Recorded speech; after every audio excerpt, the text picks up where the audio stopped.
Greetings and felicitations, everyone. I am Otis Roper. I'm Brandon Roper. And together we are the Superroperbros. Still.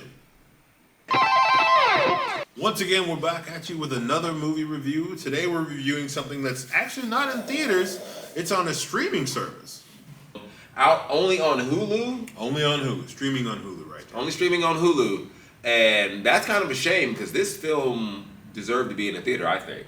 I think it at least deserved a theatrical release, but I understand why they didn't do it. And why they didn't do it was because of The Predator. Yeah. In 1719, a first American medicine woman attempts to prove herself a hunter to her tribe of Comanches in the northern Great Plains region. During one of these hunts, she finds strange marks and behavior that makes her think that there is something else out there hunting on the plains.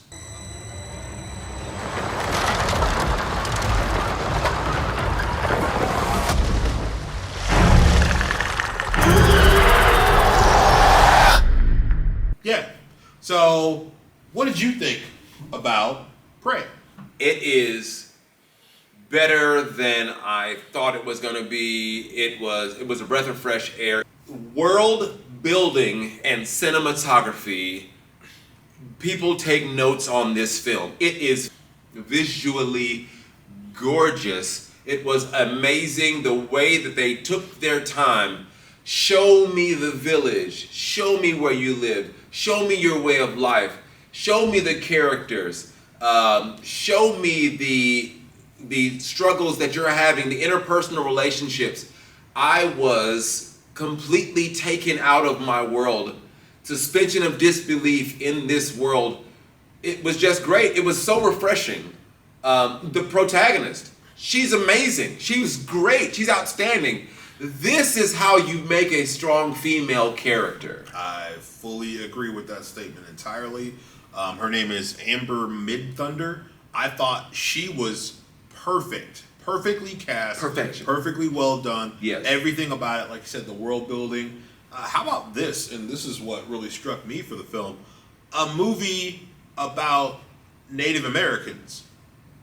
A really good movie from their perspective without being intruded upon by outsiders. From their perspective entirely. It is not through European eyes that you see this film, which I know is I'm not trying to get, social justice on people, but it's refreshing to see Native Americans from their perspective without being, we don't have to have, Kevin Costner out there narrating, even though I love that film. I love Dances with Wolves, but it was just nice to kind of see how their society functioned and was organized. And I thought they did a great job. Dakota Beavers, who plays her brother. Oh my goodness. He was phenomenal. Bro, bravo. I mean, there are so many good performances in this movie. From the old lady who plays her medicine woman, her name is Michelle Thrush.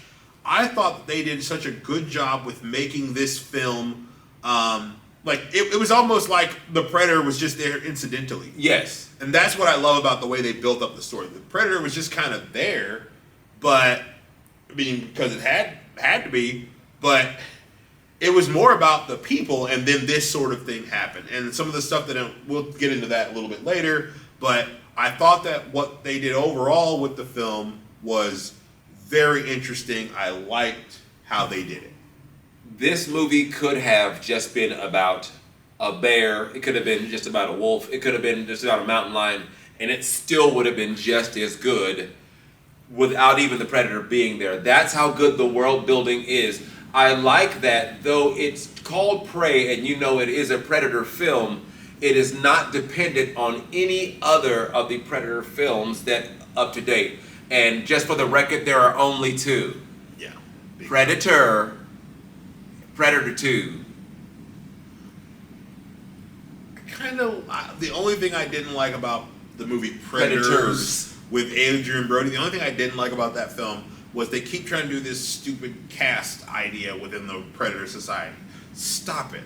Stop it. Like, this idea that there's big predators and little predators, just let that go. Ah, stop eating our boat, Jaws. Rawr, I'm gonna eat your boat, and then I'm gonna eat you guys. Rawr! Oh my God, what's that? It's bigger, Jaws. Oh my God, now we have a common enemy. We have to work together. Can Hollywood just let that go? That's dumb. Making it bigger doesn't make me more scared of it. The fact that I can't see it and that it's hunting me was plenty to go on. You don't need to make it bigger, okay? Like, it's just like the aliens, you know? The aliens and the agents. Making them bigger doesn't make me more scared of them. I'm already scared. So here's what I would do. I'm trying to keep this intentionally vague for those of you who are going to watch this. Please see this film. It is visually amazing, cinematography, the acting. You will be emotionally invested. And character development. There's nothing like watching a character struggle with something and struggle with things, and you see them actually get better, but for a reason. Yeah, like the whole. I mean, we're going to get into that in a bit, but there's several things that we're going to get into. But as you can tell, we both really thought this. We thought really highly of this movie, which is saying something. Like no bullcrap. Me and my brother have basically started writing our own Predator script. That's how bad the last few Predator movies have been. We were so angry that we started writing our own script about Predator because we felt like people weren't doing it justice. This film, I feel like, does it justice. Yes, it does. So go see the film, please. It's time.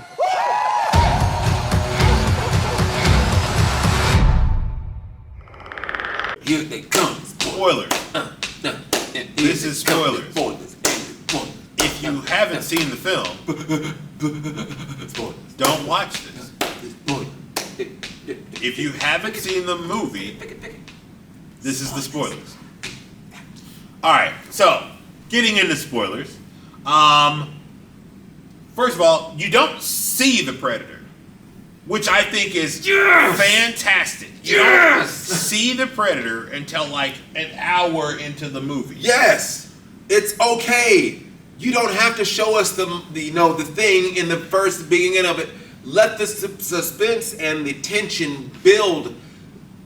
How would your mind grasp in the 1700s an alien life form is gutting things in front of you? I love that this movie is brutal, but you don't see the Predator. You see the after effects of what he's doing. That's amazing. That's great tension right there. Yeah, that is you using as a director, and the director is Dan Tevers. I want to say this movie. I'll look that up and edit that back in. But the director chooses to go the less is more route, which is great. It works for where the story takes place. It works for our characters. It works for why they do what they do in the film. I love that they're both. Oh yeah, Dan Trachtenberg. Dan Trachtenberg is the director. But he does a great job because he did a fantastic job. Even with these spoilers, I'm still going to try to keep some stuff a little bit vague for you because I want you to be surprised. But just know that the build-up for this film, I mean, it's a Predator movie, guys. You've seen it before. However, this is executed correctly, keeping in mind that the audience knows things that the characters do not know. Yeah.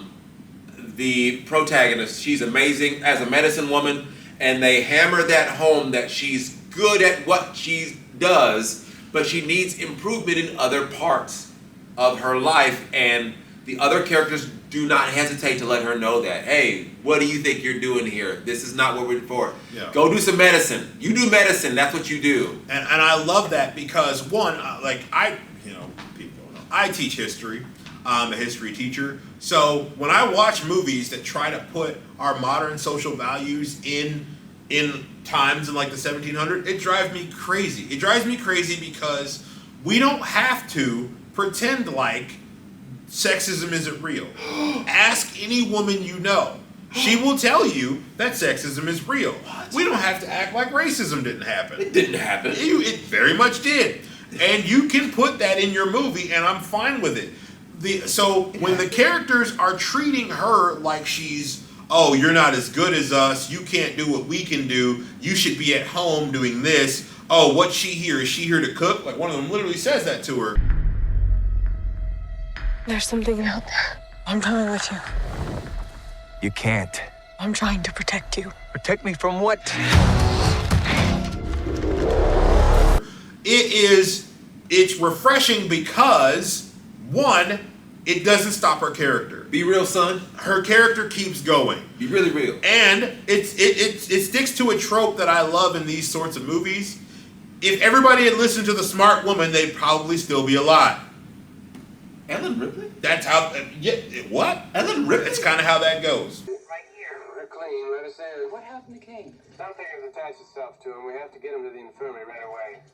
What kind of thing? I need a clear definition. An organism. Open the hatch. Wait a minute. If we let it in, the ship could be infected. You know the quarantine procedure. 24 hours for decontamination. It could die in 24 hours. Open the hatch. Listen to me. If we break quarantine, we could all die. That's pretty much how it goes. There's another version of Alien where they leave Kane outside the ship because he's not quarantined. Then they fly away and everybody lives. Hooray! But you know, that's if you listen to the smart woman, you'll do better. I love that. That to me, like, make that character. Give that woman her due. Like, we're all, look, as a married man, my wife is right a lot more of the time than I want to admit. Shh, hush. It's the secret. Spoiler alert.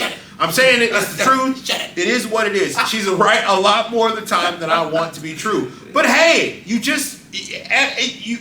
have to learn. Any smart man knows to heed his wife's counsel. He's not crazy. Message. Okay? And in this movie, I love how they basically show that she is not only smart and predicting what is happening, putting the clues together. Yeah. She puts the clues together. She does the legwork. She doesn't just know how to use the Force from day one and use the lightsaber from day one and beat the guy up in all three movies and know how to fix the Millennium Falcon better than the guy who modified it, know how to fly it better than you did. Yes, we all agree Rey is the worst. So, is that what you're talking about? Yeah, she breaks Star Wars. Okay. But this character is vulnerable. She fails a lot. There's a scene in the film where she creates, I love the scene where she's throwing her tomahawk at the trees, and she's throwing it at different creatures as she's trying to hunt them.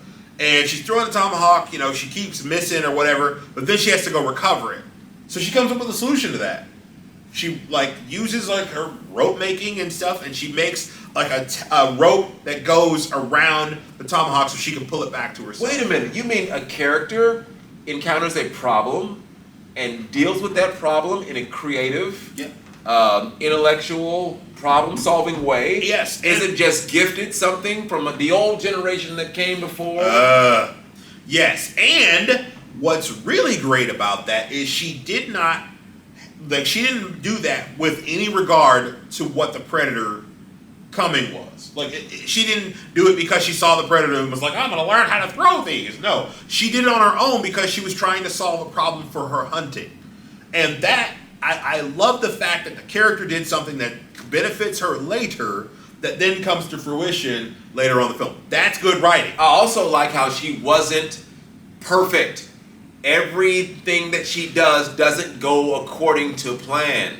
Everything the Predator doesn't go quite according to plan. He's not perfect either. No. And sometimes in a fight, though I'm a martial arts instructor, in a fight, the difference between, perfection and that accident that just happens to go in your favor, time and chance happens to us all. You're absolutely right. Nothing goes exactly as you plan it in any any profession, any planning, any sort of crisis intervention management. She is not perfect. Everything doesn't go according to the plan. Everything doesn't go according to how she necessarily wants it to go. But it ends up working out because she keeps trying different things. She keeps trying different ways, and eventually she does use her knowledge of terrain, her knowledge of placement, Her knowledge of medicine. Oh my goodness. Yeah. So well done. yeah. So well done. Well established, well done. I cannot give this movie like more accolades than we are right now. Yeah, I think this movie is something that if you're a fan of the series, you should definitely watch. It's the best one since Predator 2, at least. And I think it might be better than Predator 2. Me too.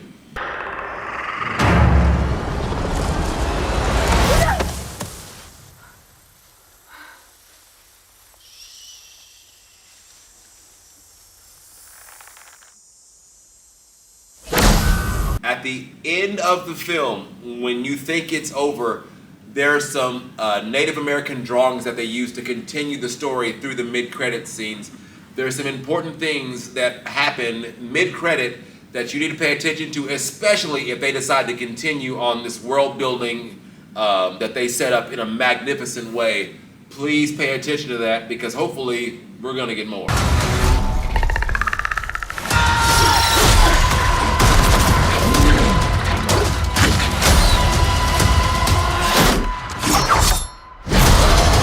Whatever did this, I can kill it.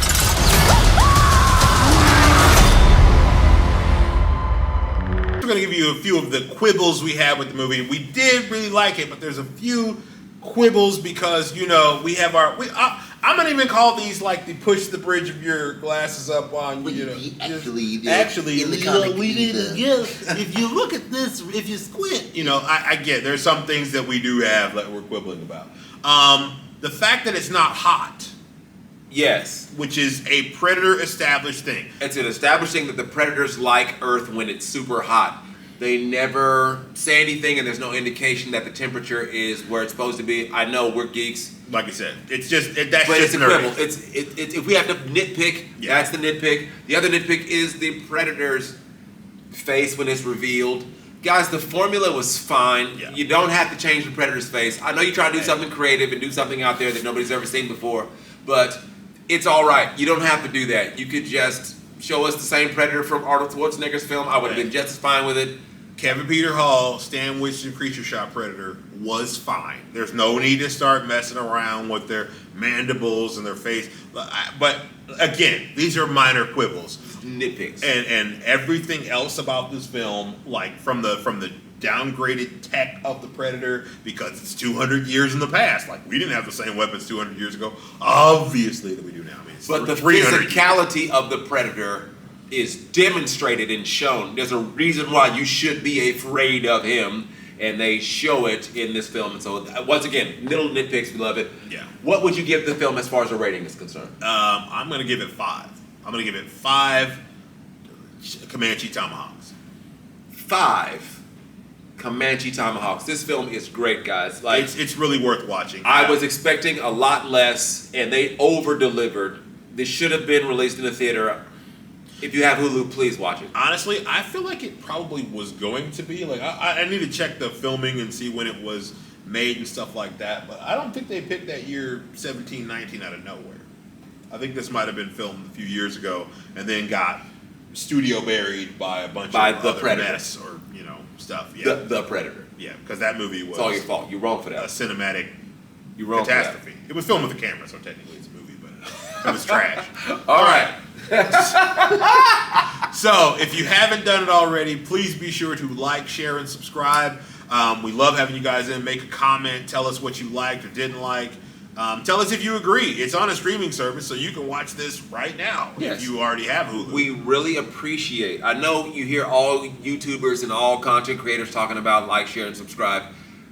This is huge for us when you do that, so please do that. We are thank you in advance. We love you. Yeah, this is a lot of fun for us. We do this because we like to, but we're really enjoying all the support we get from you. So, in closing, I am Otis Roper. And I'm Brandon Roper. And we are Still Superroperbros.